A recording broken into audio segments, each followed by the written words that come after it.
9 days after the Ascension, the day of Pentecost. The 12 apostles are praying together with Mary, the mother of Jesus. Suddenly, the Holy Spirit descends upon them, and Peter preaches to the people of Jerusalem. 3,000 people are converted. The church is born. In Acts 11, persecuted disciples in Jerusalem flee as far as Phoenicia, Cyprus and Antioch, where they spread the gospel. Antioch is the third largest city in the Roman Empire after Rome and Alexandria. In Acts 13 and 14, Paul and Barnabas spread the gospel in Cyprus, Pamphylia, and southern Galatia. Following the Council of Jerusalem in Acts 15, Paul sets out on his second missionary journey from Antioch, preaching the gospel in his native Cilicia before moving on to Macedonia and Greece. On his return home, he visits Ephesus, the largest city in the Roman province of Asia in modern-day Turkey, and the fourth largest city in the Roman Empire. In Acts 18-21, Paul sets out from Antioch to visit the churches he had established across Galatia, Asia, Macedonia and Greece, before returning to Jerusalem. In Acts 27, Paul is taken under guard by Roman soldiers from Judea to Rome.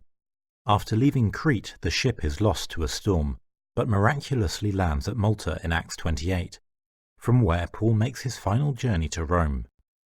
The narrative history of the Bible ends in Acts 28 with Paul teaching the faith in Rome.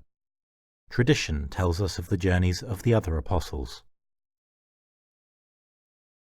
St. James, the older brother of John the Evangelist, preaches the gospel in Spain. He returns to Jerusalem where, in Acts 12, he is run through with a sword by Herod Agrippa. Philip spreads the gospel in Asia, modern-day Turkey, where he is crucified upside down. Bartholomew travels to India. After sharing the gospel there, he travels to the kingdom of Armenia, the location of Mount Ararat, where he is skinned alive and beheaded.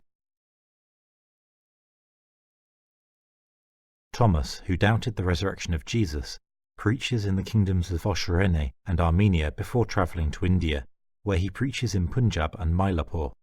He is stabbed to death by Hindu priests near Madras.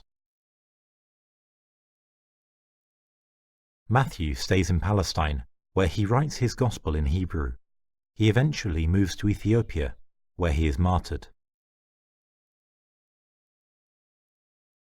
Simon and Jude preach in Babylon in the Parthian Empire, where they are said to convert 60,000 believers, before returning to Suanea, modern-day Beirut, in Syria, where they are martyred.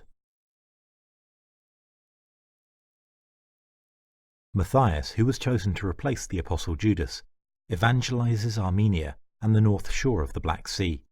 He returns to Jerusalem and is stoned to death. St. James the Just stays in Jerusalem and prays in the temple every day. Finally, an angry mob throws him off the top of the temple and stones and clubs him to death.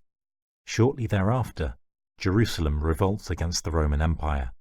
The armies of Vespasian march on Jerusalem and completely destroy it, including the temple, in 70 AD. Andrew, the brother of Simon Peter, spreads the gospel as far north as Crimea and present-day Ukraine, before preaching in Byzantium, present-day Constantinople, and finally arriving at the city of Petrae, in the province of Achaia, present-day Greece, where he is crucified on an X-shaped cross, as he deemed himself unworthy to be crucified on the same type of cross as Jesus.